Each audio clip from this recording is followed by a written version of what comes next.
welcome everyone. Isn't this terrific?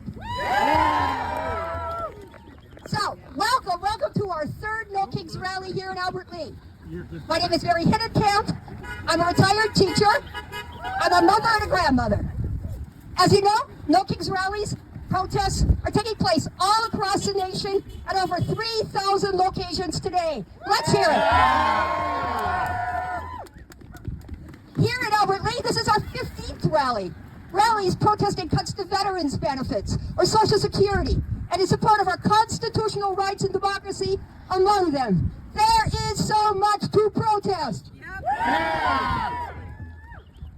Today we're going to hear from several local citizens about First Amendment rights, Christian nationalism, the illegal and cruel ICE actions in Minnesota, the effects of Trump policies on local economies, two high school students' perspectives.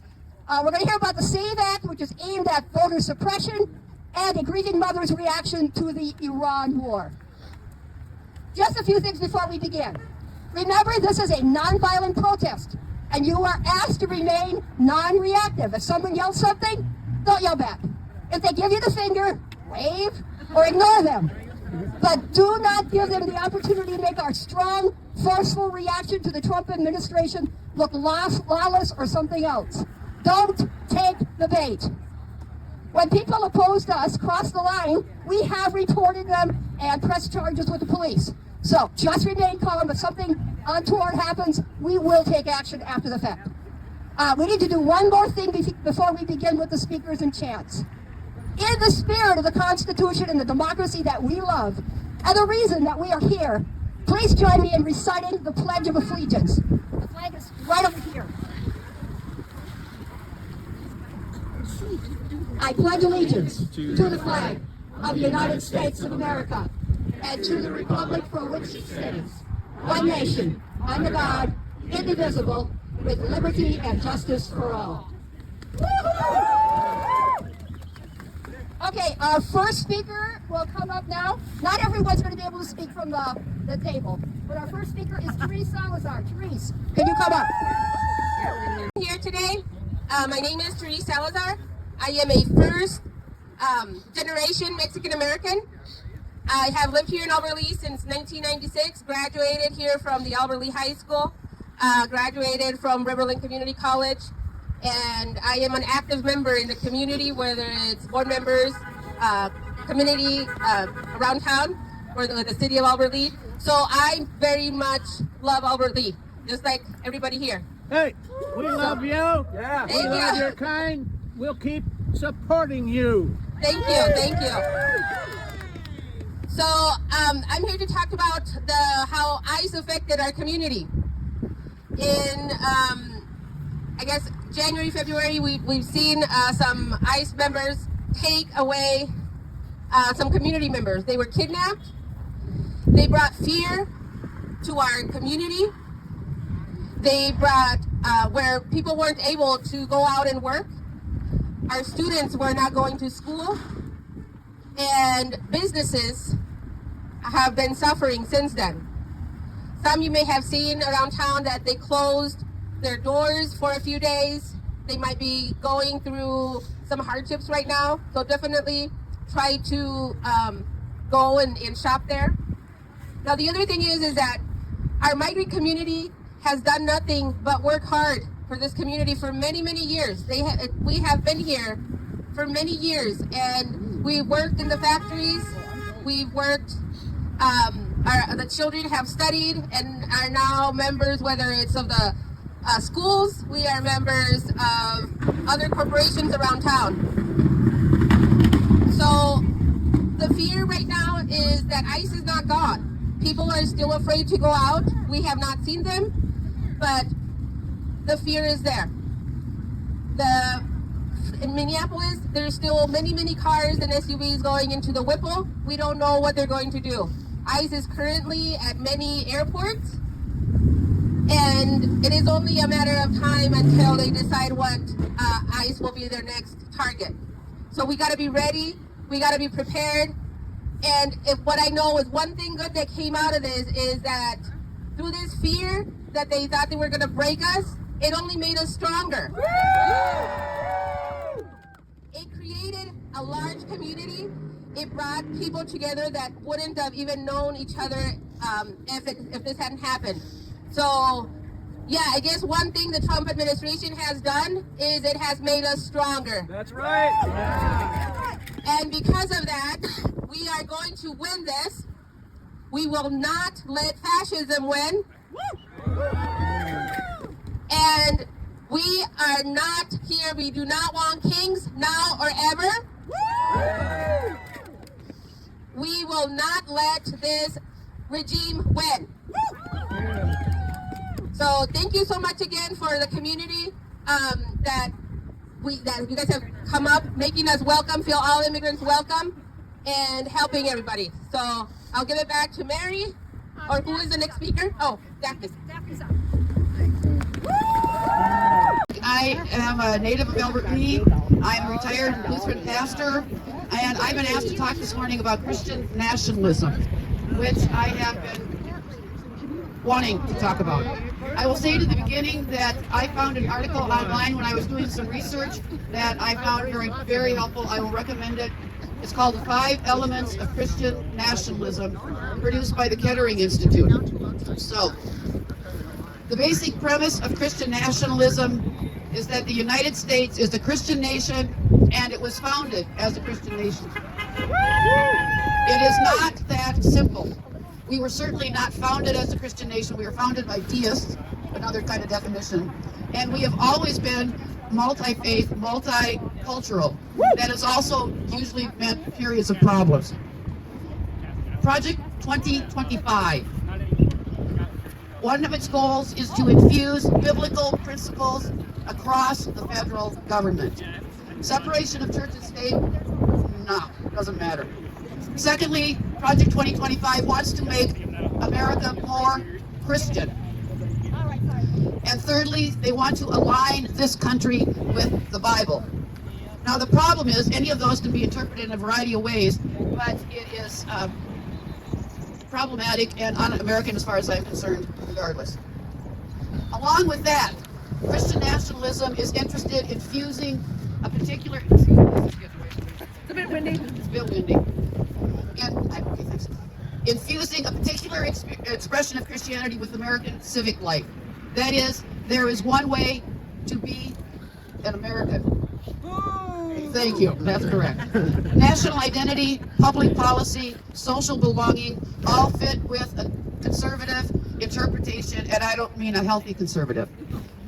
The problem with all of this, well, among many, first of all, which biblical principles are we going to base these decisions on?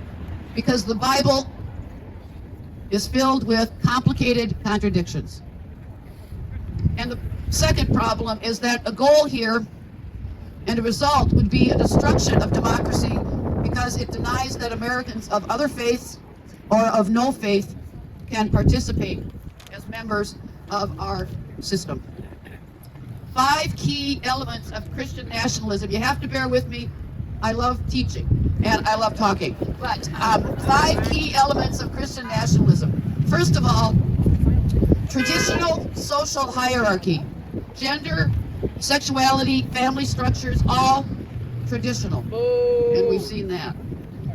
Specific preferred citizen. Ideally, you are white and you are naturally born here. Diversity weakens the nation. Now, this one to me, I hadn't thought about, but it's very interesting. Thirdly, an element of Christian nationalism is idealizing free market capitalism. Manipulation of the markets. Privatization, deregulation, reduced public spending. Fourth, prefer authoritarian social control. And this is huge because we're seeing it again and again and again. In other words, in summary, for that, it is okay to break rules if it will set things right. So the Constitution doesn't matter because things are broken. And they're broken so badly the Constitution won't help us heal it. And then finally, embrace populism. Take the country back from the so-called elites, which leads to victimization, leads to conspiratorial thinking. So the 5 key elements: traditional social hierarchy, specific preferred citizen, idealizing free market capitalism, prefer authoritarian social control, embrace populism. To me, the question is, what does Jesus say about this? The biblical reality, in short, is that Jesus broke barriers. Jesus brought healing. Jesus embraced outsiders. Jesus defied injustice. Jesus taught generosity. And Jesus modeled compassion. And that is who we are called to be. It is what we want to be. It's why we are here today. Thank you very much. Her knees don't hurt yet. Hello, everyone. Hello. My name is Carolee Copel, and I'm new to this, so bear with me. But it's absolutely incredible to see everyone out here.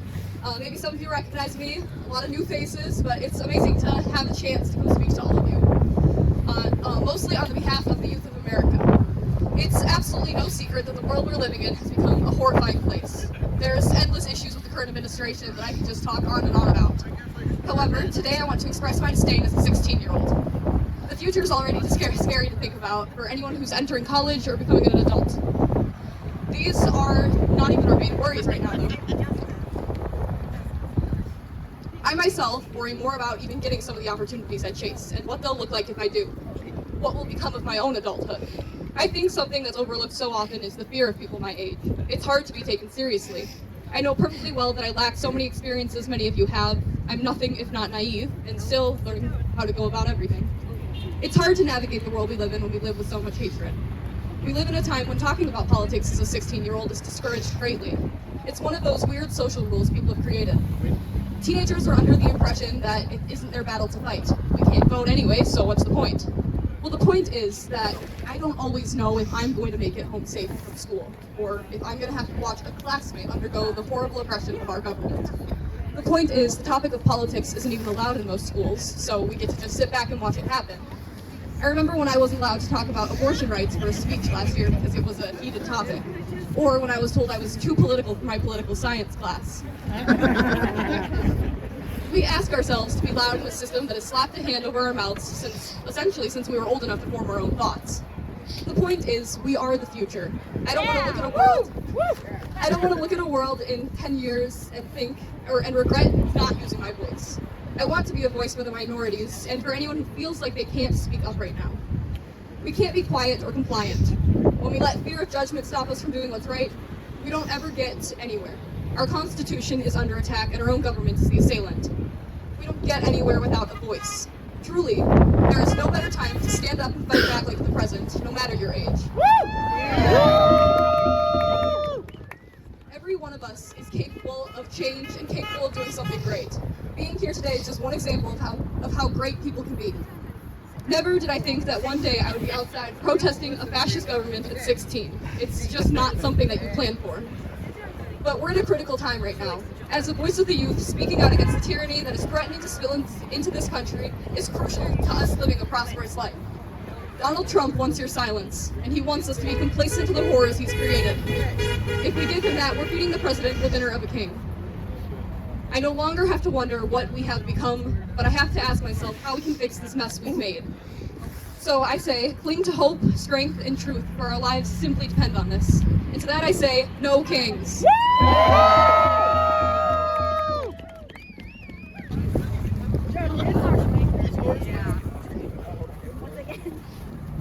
Hi, my name is Shui. I'm a senior at Albert Lea High School. This is my first time public speaking, so I'm a little nervous. You got this! I'll try to make this short, but I just wanted to talk about how some stuff I feel is very important, and just every time I mention it, people talk about it, say I'm being dramatic and stuff. So, but I know you guys does not find this dramatic. But yeah, I want to talk about how the Trump administration has been terrorizing and using their power to harm this country with their reckless decisions that cost people their lives and made our community very scared, especially immigrants. And especially my family too, because my family is an immigrant, and I'm scared about how things is going to be for all of us. And even though ICE has been pulled out, or allegedly pulled out of Minnesota, we see the permanent damage they've caused.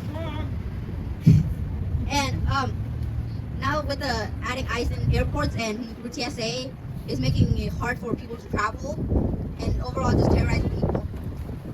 And another thing I really want to emphasize on is that every single decision the government is making is affecting the future youth. Not only this generation, but future generations that's going to be born into this country or just coming to this country as now. Oh. You're fine. I just want to say I'm so happy to see a lot of people today, and thank you very much. Hi everyone, it's good to see everybody. Again, I am talking about Trump's reckless, I don't know if he even knows what he's doing, but the war in Iran. Today I'm listening to the news and I hear that they bombed Iran. And then... Can't hear? Yeah, that's better. Okay, I'll talk up. I was so upset when I heard that he went into Iran after hitting Venezuela, talking about taking over Greenland. You know, he's just a power grabber. But anyway, it just escalated when I heard there was loss of life. I have experienced that, and my heart just ached. And I just thought, oh, these poor people. And the woman here in Minnesota, she has 2 children. You know, it's just, it's I'm sorry, there. There we go. He had no congressional approval. He just goes and does what he wants. And he is not a king. We have the power. And we've got to stop this madman. Because he will continue to, now he wants to escalate. And he wants troops on the ground. And if you, what? No more wars. This is No more wars! No more wars! No more wars! No more wars! This has to end, and we've got to fight and not give up and go to the polls. He's going to try to sabotage that, but we've got to speak out. We have power, and he's not going to be our king. No more. Thank you.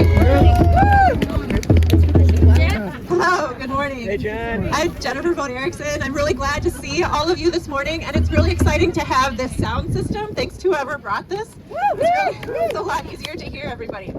So I'm going to be talking about the First Amendment, which is, I believe, the foundation of protecting our democracy. And Daphne spoke about freedom of religion and how the Trump administration is attacking that. I will be talking about freedom of speech and freedom of the press. So, freedom of speech, we are out here doing it all today. Thank you for being here. We need to exercise our freedom of speech every single day. Do not take it for granted. Speak up for the voiceless. As Elie Wiesel said, we must take sides. Neutrality helps the oppressor, never the victim. Silence encourages the tormentor, never the tormented. Sometimes we must interfere. So, thank you. You are not alone. We are not alone. Then for freedom of the press freedom is always under attack, but especially now with the Trump administration. A George Orwell quote is always relevant, and never more so than now. Journalism is printing what someone else does not want printed. Everything else is public relations. How many of you subscribe to a newspaper or a news magazine? Raise your hand, please. Awesome, thank you so much. It's so important to support journalists that way. Reporters Without Borders issues a press freedom index every single year. The U.S., guess what the U.S. ranks on that index? Lower. Even lower, 57th. We are now 57th on that press index for press freedom. So we were the first country to have freedom of the press, and we really have a long way to go to get that back. 128 journalists died last year while working. That's a record high. 44% of those were in Gaza alone, in Palestine. So remember that press freedom isn't free. Journalists are extremely courageous. They are telling stories that really powerful people want to stop them from telling. So, yeah, so thank the journalist providing information that is critical for making decisions for the public good. We need them. So billionaires are targeting good trusted sources of information and watering it down. They're buying up media organizations, they're laying off respected journalists, and they're altering editorial standards. CNN's a perfect example of that. They're gonna be changing. Jeff Bezos has hollowed out the once essential Washington Post. Barry Weiss is dismantling CBS for the Ellison family of billionaires. Twitter was once an excellent place. Sorry, my hands are cold. It was once an excellent place to find reliable breaking news, and now it is a Nazi cesspool under Elon Musk. It was a deliberate act of sabotage by a billionaire and his fellow investors to wreck Twitter. Trump attacks journalists on a regular basis, especially singling out female reporters. Who could forget when he said, "Quiet piggy," to a woman, a female reporter, who asked him a question that he did not want to answer. So journalists hold powerful people to account, and we cannot sustain democracy without them. It's up to us to stand up for free speech and to back the free press. Please subscribe to news organizations. Don't take it for granted that we will always have a local newspaper. Even though we've always had one in living memory here, there's no guarantee that it will keep publishing. So it's up to us. It's our responsibility to protect it. We protect us. We keep us safe. We defend the First Amendment. We do not back down. We will not be silenced, and we will not be isolated. We do not bow. Thank you.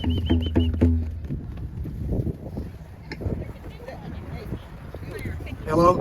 Hi. Hey, everybody. Thank you for coming today. My name is Terry Jersvik.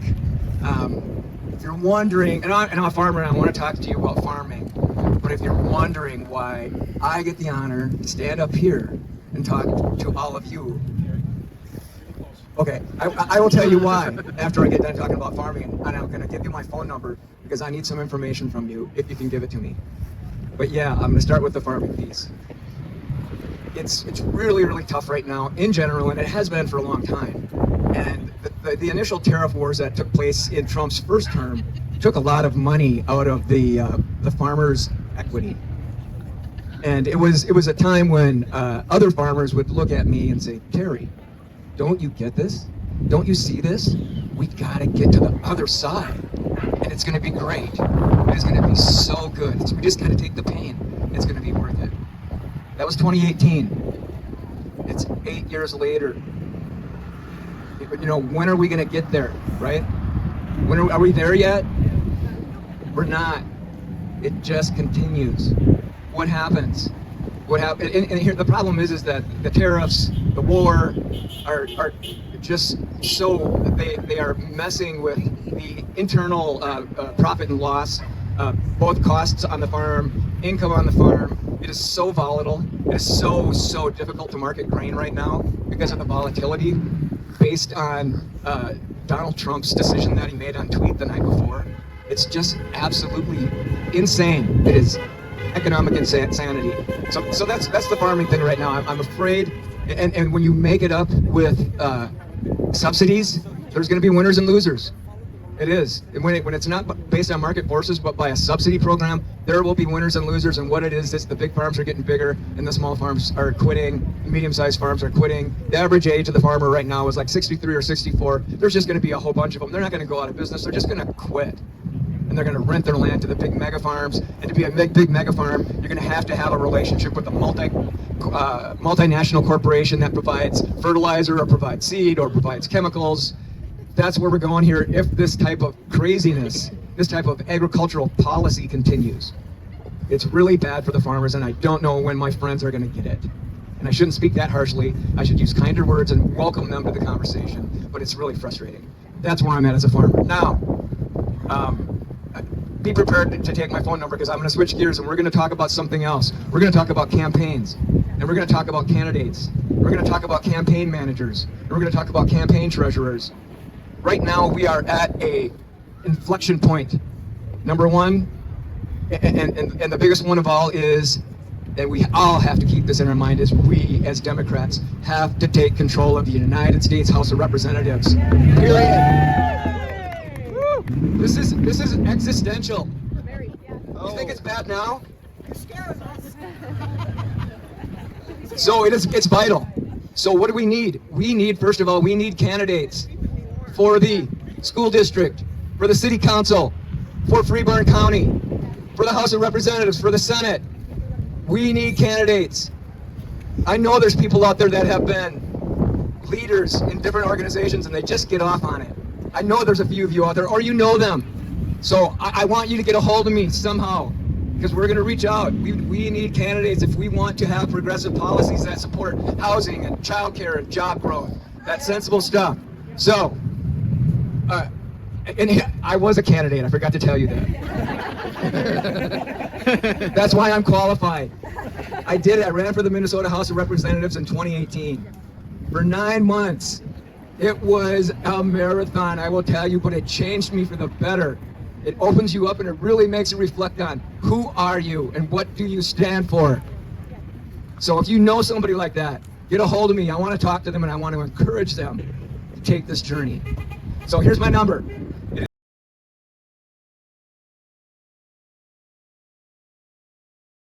Talk to me afterwards. I actually love to talk to people. When I meet somebody new, it's like opening a present. So I'm really thankful that you're here, man. No more kings! No more kings!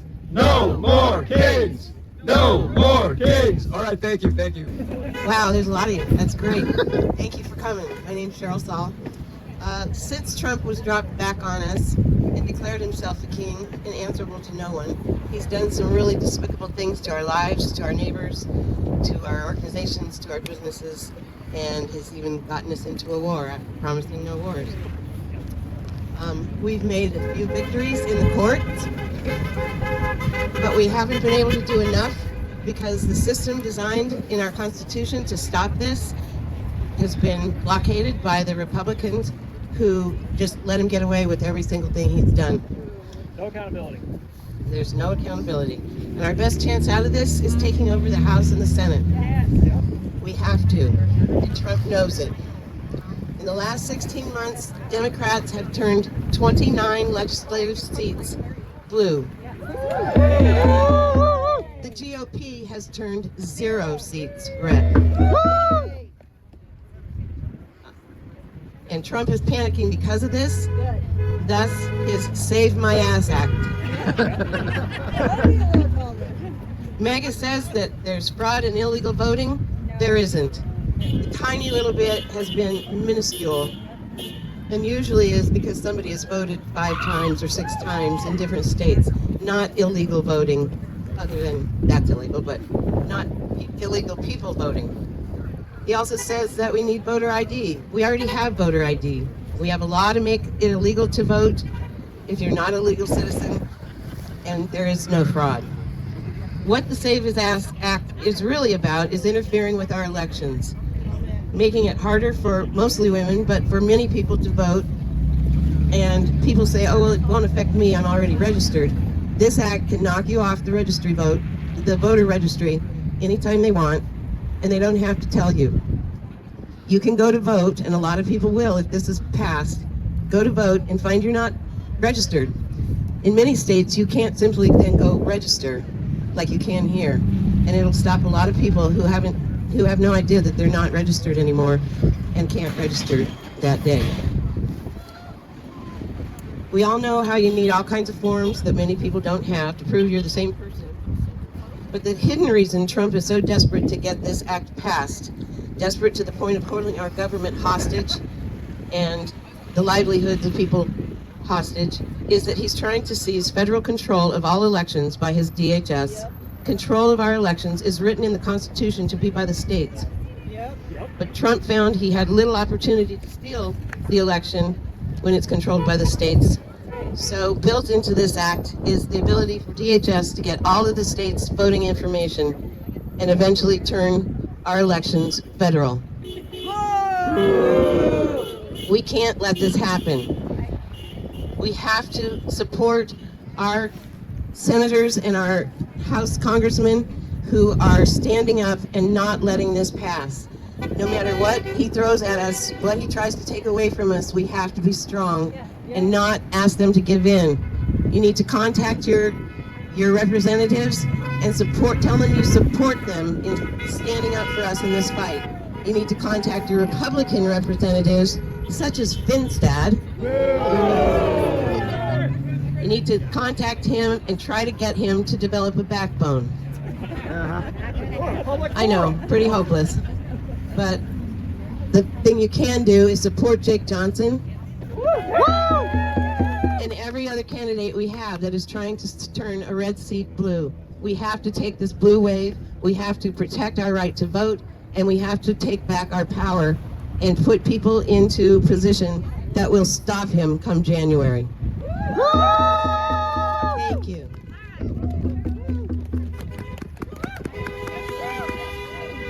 Okay, can you hear me? Let's all go to the streets, spread out. We'll start some chants. We'll stay I don't know, it's going to be past 11, I'm pretty sure, because we're almost at 11. So I'll start some chants and some of you